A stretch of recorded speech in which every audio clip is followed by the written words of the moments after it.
rejecting hypocrisy and people that are just living pretentious. They're living fake before you. Yes, I said it that way. Rejecting the hypocrisy. You know it's hypocritical. You know it's got a double edge, talking about two sides of the mouth.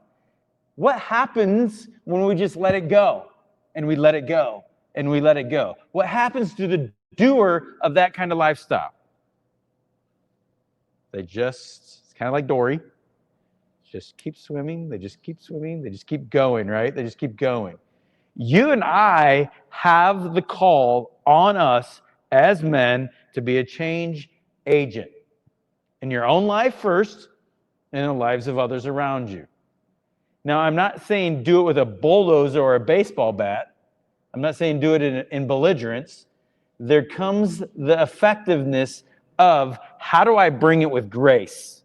How do I call out the hypocrisy with grace in a manner that it will be received and heard? And I'll say it like this. Oftentimes it's through brokenness of tears, men's tears.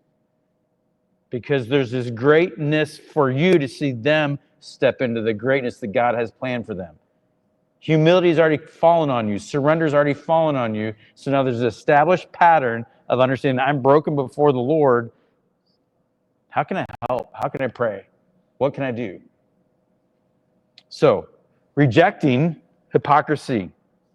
Being honest about struggles while relying on God's grace. How many times have you heard somebody say that they're a self-made man? You know, I got here because I worked really hard, I did this. Okay, great. But how did you wake up that morning that you did this and breathe? Well, I willed myself out of bed. I don't think you did. I think we have to understand this phrase, relying on God's grace. Sharing weakness to encourage and uplift others. Demonstrating the surrender. I can't do that on my own. Apart from Christ, I can do what? Nothing. I'm sinful, I'm rotten, I'm broken. But in Christ, the scripture tells us what? I can do all things. Probably the verse that's on the sweat towels of more pro athletes than any other verse.